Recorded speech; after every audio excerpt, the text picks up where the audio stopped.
Stop करना पड़ा। शेष हम लोग अगले संडे को देखेंगे। अभी जो जिनकी बात हम लोग सुन रहे थे उनका यहाँ भी कार्यक्रम हो चुका है लास्ट 3 मई को, यहाँ मुक्ताकाश मंच कला भवन में। मनीष भैया जी थे। मनीष भैया जी अभी जो बता रहे थे उनमें 2-3 बातें समझने की है, हम थोड़ा उसको समराइज कर दें। पहली बात जो वो कह रहे थे वो ये कह रहे थे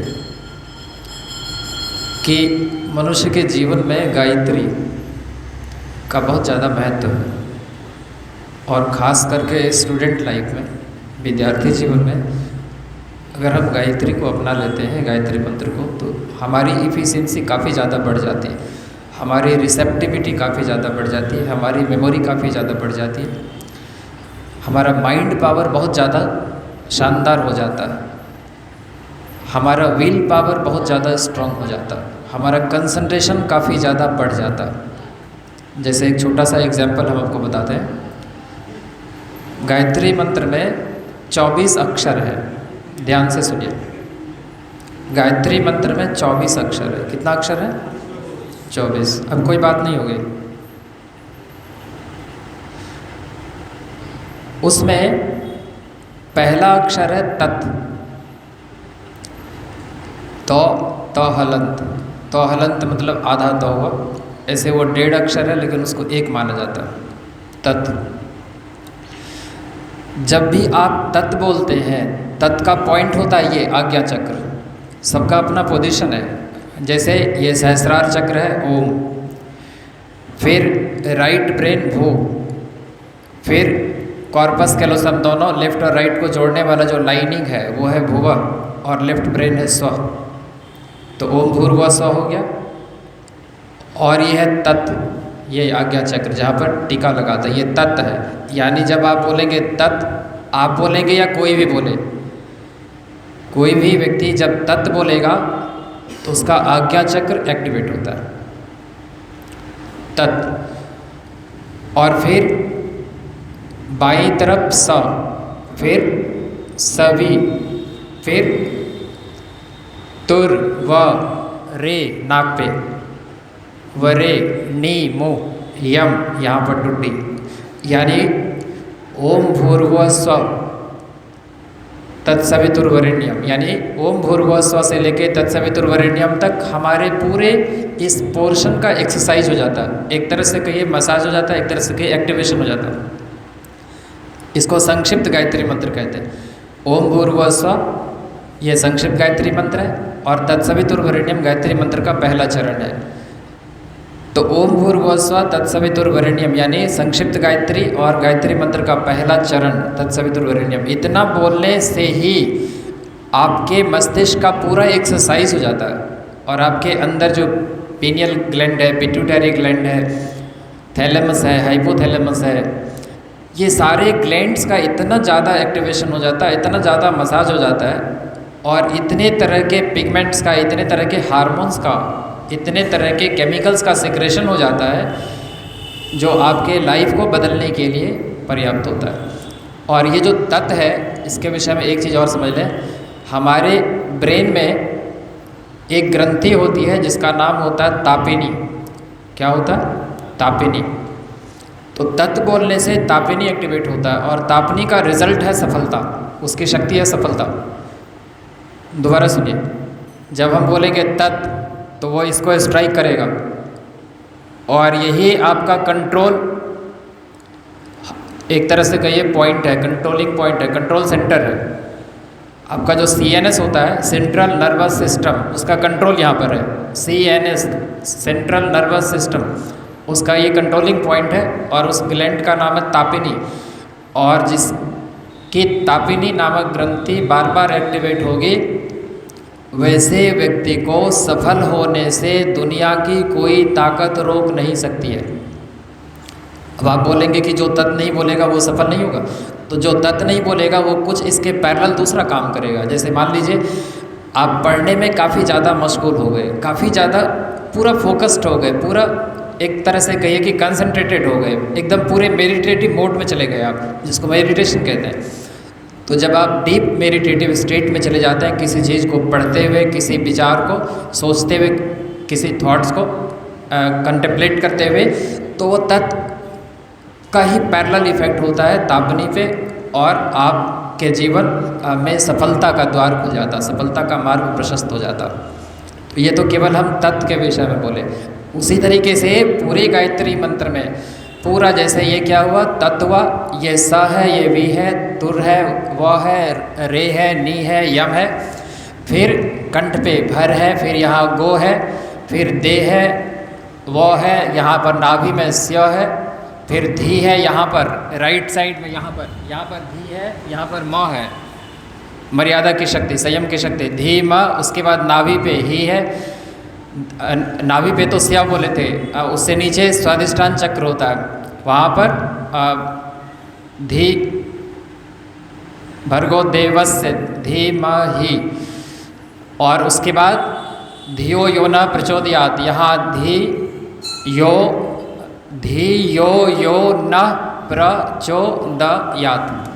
ये पूरा हमारा बॉडी का, हाथ से लेके यहाँ पूरा यानी मूलाधार चक्र से लेकर सहस्रार चक्र, और हमारा दोनों हाथ, जैसे लास्ट में आता है 24वां अक्षर है यात, यहाँ पर दाहिने हाथ पे ये यात आता है।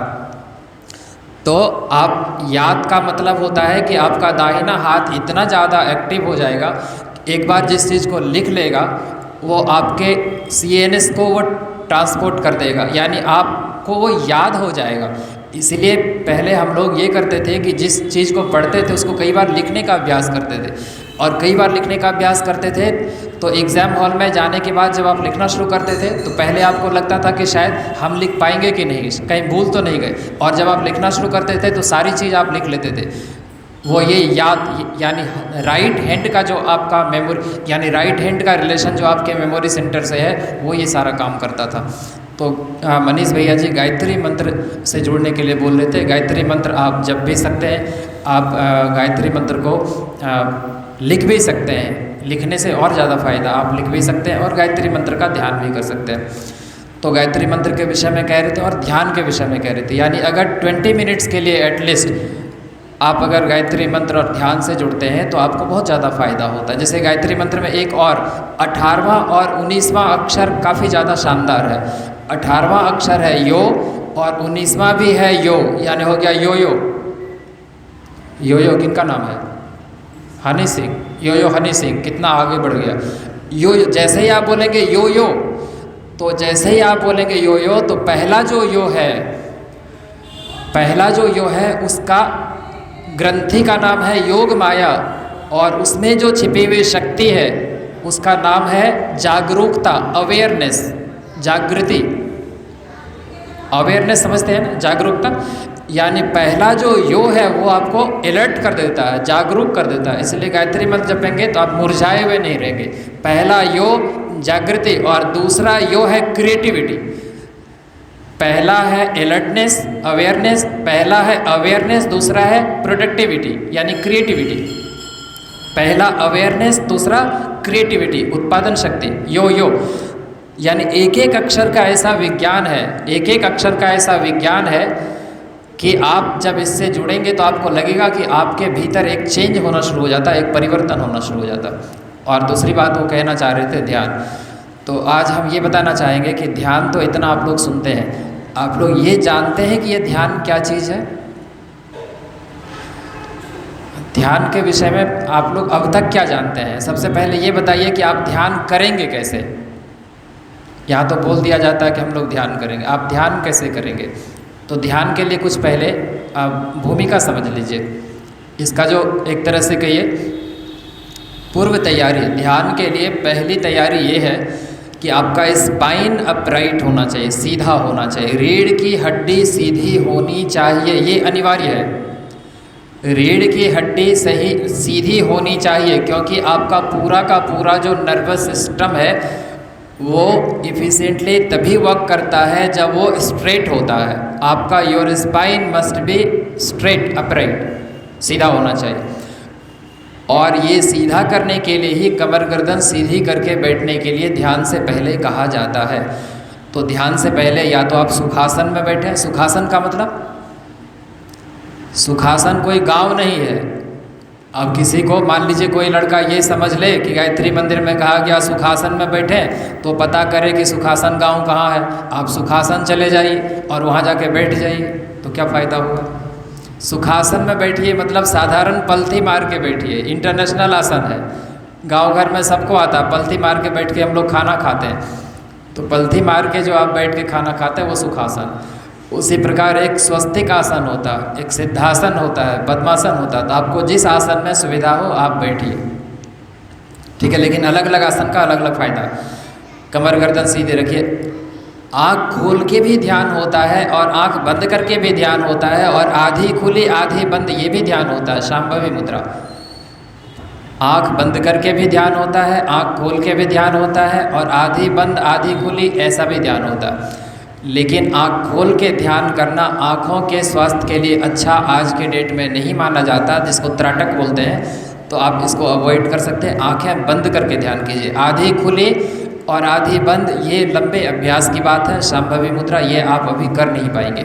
तो अभी सबसे सुविधाजनक स्थिति ये है कि आप आँखें बंद कर लीजिए। आँखें बंद करने का ये मतलब नहीं कि इतना ज़ोर से बंद किए कि माथे दर्द करने लगा। आप सहजता से आँखें बंद कर लीजिए। सुन रहे हैं ना सब लोग।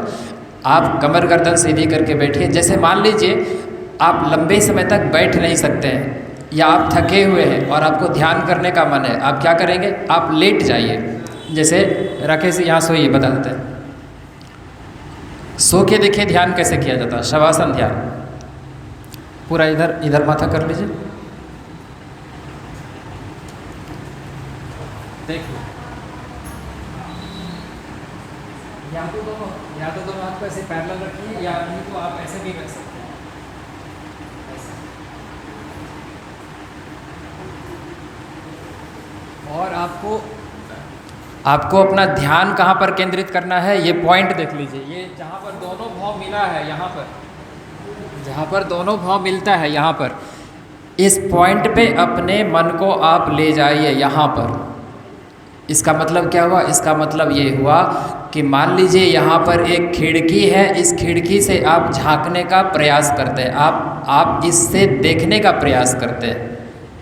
You are just try to looking through this point, this window. इस पॉइंट से आप देखने का प्रयास करते हैं। अब आप बोलिएगा यहाँ तो आँखें नहीं है तो हमको दिखेगा क्या। यहाँ पर जो आँख है वो डिवाइन आई कहलाता है, थर्ड आई कहलाता है, तीसरी आँख। तो ये आँख है, लेकिन ये डॉर्मेंट है। डॉर्मेंट मतलब जैसे होता है सुषुप्त ज्वालामुखी, जैसे एक्टिव वल्केनो है, इनएक्टिव वल्केनो है, होता है ना। तो यहाँ पर सुषुप्त ज्वालामुखी है यहाँ पर, ठीक है। तो यहाँ की जो आँखें ये इनएक्टिव है, लेकिन आँखें हैं, यहाँ से आपको देखने का प्रयास करना है। और बहुत ज़्यादा जोर नहीं लगाना, लेकिन स्टार्ट में आपको थोड़ा जोर लगाना पड़ सकता है, हल्का जोर लगाना पड़ सकता है। यानी आप थोड़ा ज़्यादा फोकस्ड होके यहाँ से देखने का प्रयास करेंगे, ठीक है। उठ जाइए।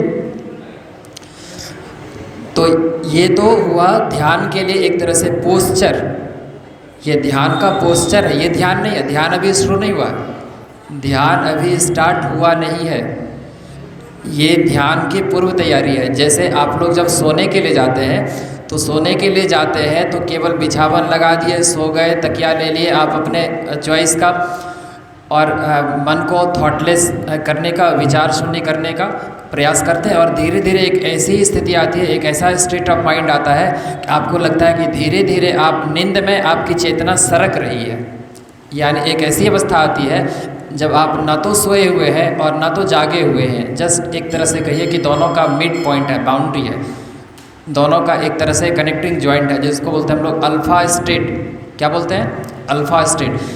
तो जब आप अल्फा स्टेट में जाते हैं तो हल्का जैसा नशा जैसा आपको फील होगा, हल्का हल्का नशा, जो नींद के लिए, नींद के पहले की स्थिति है माइंड की। आपको लगेगा कि हल्का नशा जैसा। उस समय कोई अगर जगा देगा या फ़ोन की घंटी बज जाएगी या कोई आवाज़ दे देगा तो आपको अच्छा नहीं लगता, आपको लगता कितना अच्छा, अभी अभी हम सो ही रहे थे। यानी एक तरह से कहिए कि जस्ट अब हम एक क्षण भी अगर हम साइलेंस रहता तो हम सो जाते। तो सोना और ध्यान, बस दोनों में सिमिलैरिटी ये है कि अवस्था विचार शून्यता की, यानी शांति की, एक जो सेरेनिटी होती है, कामनेस होता है, वो दोनों इक्वल है, इक्विवेलेंट है। लेकिन ध्यान में आप ऊपर सरकते हैं और नींद में आप नीचे सरकते हैं। यानी अभी आप आज्ञा चक्र पे हैं, यहाँ पर, यहाँ देखिए, जब व्यक्ति जागा हुआ होता है तो आप यहाँ पर हैं, आपकी चेतना यहाँ पर है, यहाँ पर है, इसलिए आप देख पा रहे हैं। यहाँ से नीचे जाएंगे तब भी आंखें बंद हो जाएंगी, यहाँ से ऊपर जाएंगे तब भी ये बाहर की आंखें बंद हो जाएंगी। जैसे मान लीजिए एक है नेगेटिव, एक है पॉजिटिव, और आपने उसमें प्लग लगा दिया जिसके चलते दोनों नेगेटिव पॉजिटिव जुड़ गया। तो जैसे नेगेटिव पॉजिटिव जुड़ गया तो बल्ब जल गया, वैसे ही ये बाईं आंख से नेगेटिव तार निकला है, दाईं आंख से पॉजिटिव तार निकला, और ध्यान के माध्यम से दोनों तारों को जोड़ा जाता है तो स्पार्किंग होती है। आपको पॉइंट पहले दिखाई देगा, फिर रोशनी दिखाई देगी, और फिर आगे कई सारी क्रियाएं होती। तो ध्यान के माध्यम से आप अपने माइंड का जो पावर हिडन है, छिपा हुआ है यानी इनएक्टिव है, उसको एक्टिवेट करते हैं। यानी कोई अगर आपसे पूछे व्हाट इज़ मेडिटेशन, तो मेडिटेशन का कई सारा डेफिनेशन है डिपेंडिंग अपॉन इट्स कंसिक्वेंसेस, जिसमें एक डेफिनेशन आप दे सकते हैं, it is a way to activate your mind, और it is a way to excavate your mind power. यानी माइंड पावर जो एक खान में छिपा हुआ है, इनएक्टिव है। अभी हम लोग नॉर्मली अपने ब्रेन का कितना इस्तेमाल करते हैं? कोई 3% करता है, कोई 4%, कोई 5%, 6%, ऐसे ही करते हैं। तो माइंड पावर को एक्टिवेट करने के लिए एक्सकेवेट एक वर्ड है जिसका मतलब था खुदाई करना। जैसे मान लीजिए यहाँ हीरे की खान है, सोने की खान है, आप खुदाई करेंगे तो वो बाहर निकलेगा। तो ये जो मेडिटेशन है एक तरह से एक प्रकार का डिवाइन एक्सकेवेशन है। डिवाइन एक्सकेवेशन का मतलब हमारे माइंड में जो पावर छिपा हुआ, शक्ति छिपी हुई है, उसको एक तरह से कोड़ के निकालना है, उसको एक तरह से तराशना है, उसको शार्पेन करना, तराशना, निकालना, बाहर करना, मतलब उस छिपी हुई शक्ति को एक्टिवेट करना, जागृत करना।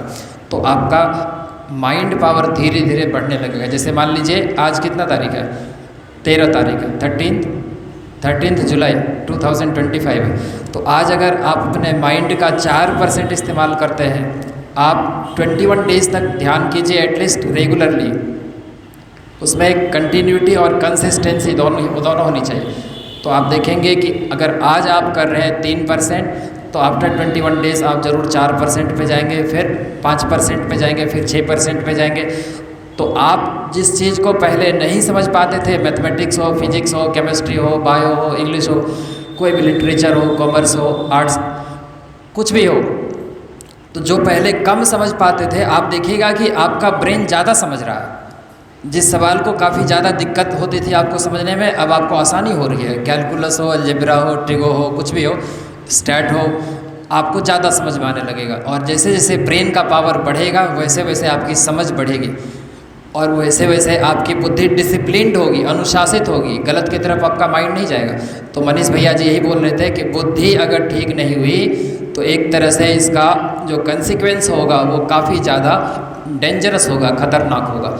यानी एक तरह से ये सुसाइडल पाथ पे जाना होता है, बुद्धि को बेलगाम छोड़ देना, बुद्धि का इनडिसिप्लिन्ड होना, अनुशासनहीन होना एक तरह से हमारे लिए सुसाइडल हो जाता है, ट्रैक पे जाना। तो हम लोगों को प्रतिदिन कम से कम 5 मिनट गायत्री मंत्र का जप या गायत्री मंत्र का लेखन, कम से कम 10-15 मिनट का ध्यान, मेडिटेशन आपको करना चाहिए। मेडिटेशन में हमने बताया कमर गर्दन सीधी करके बैठेंगे, दोनों हाथ गोदी में रख, आप ज्ञान मुद्रा में भी बैठ सकते हैं, और ये वाला जो मुद्रा है ये भी बैठ सकते हैं। ये काफ़ी ज़्यादा, इसमें है क्या कि सर्किट पूरा हो गया, और जब सर्किट पूरा हो जाता है तो रेडिएशन लॉस कम हो जाता है। तो ये इस तरह से बायां नीचे रख लीजिए, दायां ऊपर, दोनों अंगूठा क्या होगा, एक दूसरे को टच करेगा। इस तरह से अपनी गोदी में ऐसे रख लीजिए, और यहाँ से आप किसी पॉइंट को देखने का प्रयास कीजिए, एनलाइटेड पॉइंट को, या किसी स्पॉट को, या किसी चक्र को, या किसी मूर्ति को, या किसी दीपक की लौ को, या कैंडल की लौ को, या नहीं तो उगते हुए सूरज को देखने का प्रयास आप कर सकते हैं। आज के डेट में उगते हुए सूरज का ध्यान करना सर्वोत्तम ध्यान माना जाता है। या कोई मूर्ति आपका इष्ट हो सकता है, गुरु हो सकता है, उसका ध्यान आप कर सकते हैं। यानी आप ध्यान कर सकते हैं, मतलब यहाँ से देखने का जब प्रयास करेंगे तो जहाँ पर आपकी दृष्टि जाती है वहीं पर आपका मन जाता है। तो जब दृष्टि एक पॉइंट पे टिक जाएगी तो मन एक पॉइंट पे टिका रहेगा, तो मन की एकाग्रता बढ़ेगी और उसकी शक्ति बढ़ेगी। तो आपकी इफ़िशियंसी बढ़ जाएगी, रिसेप्टिविटी बढ़ जाएगी, मेमोरी बढ़ जाएगा, विल पावर बढ़ जाएगा, कंसंट्रेशन पावर बढ़ जाएगा। और यही सारी चीज़ें ज़रूरी हैं सक्सेस अचीव करने के लिए, किसी भी टारगेट को हासिल करने के लिए। इस तरह से आज का संडे सेमिनार, मोटिवेशनल सेमिनार यहाँ पर समाप्त हुआ। हम लोग शांति पाठ करें। इससे पहले किसी का अगर कोई क्वेश्चन है तो 1 मिनट में कर सकते हैं। आज की किसी बात अगर आपकी समझ में ना आई हो तो आप क्वेश्चन कर सकते हैं, और अगर समझ में आ गई हो तो आप इसका प्रैक्टिस कर सकते हैं घर में। थोड़ा 5-10 मिनट 15 मिनट अपने लिए निकालिए, आपको फ़ायदा होगा।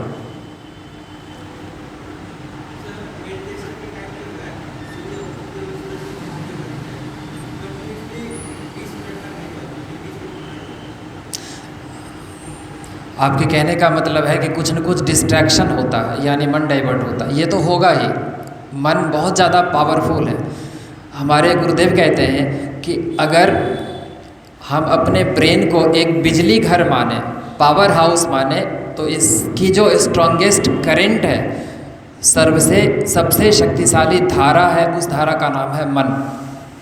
तो जो इतना शक्तिशाली है, जिसको कंट्रोल करके आप दुनिया का कुछ भी हासिल कर सकते हैं, तो उसको कंट्रोल करने में टाइम तो लगेगा। आप एक कुत्ते को ट्रेन करते हैं, टाइम लगता है। एक बिल्ली को सिखाते हैं, टाइम लगता है। तोता को सिखाते हैं, टाइम लगता है। घोड़ा को सिखाते हैं, टाइम लगता है। टाइगर को सिखाते हैं, टाइम लगता है। हाथी को सिखाते हैं, टाइम कर लगता है। तो मन को सिखाना एक तरह से हाथी को वश में करने के समान है, शेर को वश में करने के समान है। तो पहले तो ये भागेगा ही जहाँ जहाँ पर इसका फील्ड ऑफ इंटरेस्ट है, लेकिन आपको करना क्या, प्रैक्टिस करना है। जब बार बार आप प्रैक्टिस करेंगे तो आपका पहले हार्डवेयर चेंज होगा, बाद में सॉफ्टवेयर चेंज होगा। हार्डवेयर का मतलब आप लोग जानते होंगे।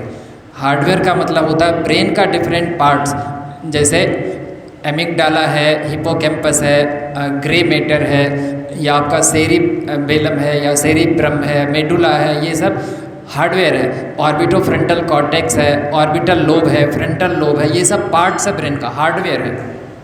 ठीक है। तो जब आप मेडिटेशन करेंगे तो पहले हार्डवेयर एडजस्ट होता है, उस टाइम में मन बहुत ज़्यादा भागेगा। लेकिन जब हार्डवेयर अपना शेप ले लेगा तो आपको लगेगा कि मन धीरे धीरे आपके अकॉर्डिंग पहले 1 सेकेंड, 2 सेकेंड, 4 सेकेंड, 5 सेकेंड, आपका जो एवरेज टाइम है ऑफ कंसंट्रेशन या अटेंशन वो बढ़ता चला जाएगा। मन भले ही भागे, लेकिन आपको प्रयास छोड़ना नहीं है, डरना नहीं है। इतना आसान होता तब तो सब कर लेता। यह काम इतना ही सरल होता तब तो गली मोहल्ले में ध्यान सिद्ध योगी आपको मिल जाते। काम आसान नहीं है, लेकिन आप अगर इसमें थोड़ी भी सफलता हासिल कर लेते हैं तो दुनियावी इसके एवज में बहुत बड़ी सफलता के आप मालिक हो सकते हैं। छोटी मोटी नौकरी जैसे IAS है, IPS है, IIT है, ये सब आसानी से निकल जाएगा। हमने कहा छोटी मोटी नौकरी, आपको खराब तो नहीं लगा? आप ये बोल सकते हैं कि अगर इतनी छोटी नौकरी थी तो आपने क्यों नहीं कर लिया? तो चेला को गुरु से इस तरह का सवाल नहीं करना चाहिए। अगर तेंदुलकर अपने गुरु से पूछता कि आप अगर इतने ही उस्ताद हैं, बड़े तिस्मार खां हैं, तो शतकों का शतक आपने क्यों नहीं मारा? तो वो कहेंगे बेटा मैं तुमको जो सिखा रहा हूँ सीख लो, तू मार लेगा, तेरे भीतर संभावना है। तो क्या पता हमारे भीतर वो संभावना नहीं थी, आपके भीतर है। तो आप केवल वो उस चीज़ पर फोकस कीजिए जो कहा जाता है। ठीक है। तो शांति पाठ करते हैं। ओम विश्वानि देव सवितर्दूतानि परासो यद्वदनुतन्नासो। ओम शांति शांति शांति सर्वारिष्टस्तु शांतिर्भवतु। आप लोगों ने इस संडे सेमिनार को ज्वाइन किया, इसके लिए हम आपको धन्यवाद देते हैं। आप सबके मंगलमय जीवन की कामना करते हैं परम पूज्य गुरुदेव परम वंदनीय माता जी गायत्री माता से। आप इसी तरह से हर एक रविवार को 8 से 10 के इस सेमिनार में शामिल होते रहें, और अपने फ्रेंड्स लोगों को भी आप लाने का ट्राई करें। उनको भी बोलें कि चलो फ़ायदा नहीं होगा तो कम से कम घाटा तो नहीं होगा। जैसे अभी प्रसाद में आप लोगों को कटहल दिया जाएगा, और आप कटहल के दुकान में जाएंगे तो फ्री में देगा आपको? नहीं देगा। तो हाँ, जलेबी भी है, तो कटहल प्लस जलेबी आज के डेट में महंगाई के दौर में कौन किसको देता है ऐसे? तो एक फ़ायदा तो कम से कम ज़रूर मिलेगा लास्ट में प्रसाद। तो आप सबको इनवाइट कीजिए। बहुत बहुत